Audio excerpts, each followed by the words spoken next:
The numbers, exclusive to Global News, show if an election were held tomorrow, the Liberals and Conservatives would both receive 32% support. That number is unchanged for the Liberals, but shows the Conservatives down 3 points in the last week. The NDP is unchanged at 21%, while the Green Party has gained 2 points to 4%. Well, I think what's happened is that over the space of the last week, the Liberals have really turned on the fire on their campaign.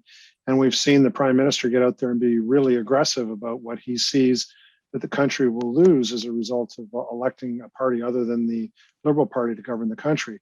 Part of that is the agenda that the Prime Minister has put forward, but the other part is what he sees as potential risks that are associated with an Aaron O'Toole leadership of the country and him becoming Prime Minister.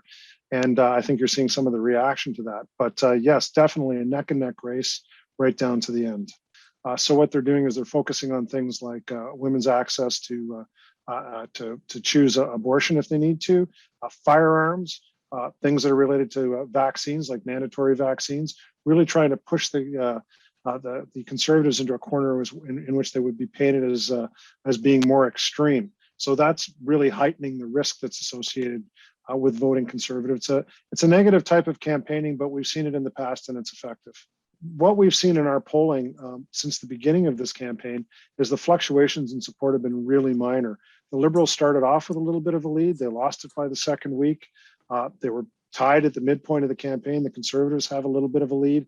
They've now come back to where they're tied with the Liberal Party. So constancy is basically what we're seeing for the top two parties. And the biggest growers that we've seen have been the NDP, and we'll see if they'll be able to deliver their vote on election day. If they do, it's very close as to who is going to win this election and win the most seats.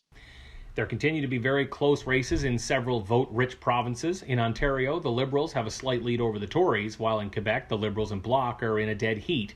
And a three-way race continues to shape up in BC as the three major parties are within the margin of error. One of the things that we've seen is that the Conservative Party is not doing as well in Western Canada as they did in the last election campaign. So they were winning by an overwhelming number of votes, particularly in Alberta, Manitoba, and Saskatchewan. Those numbers have come down.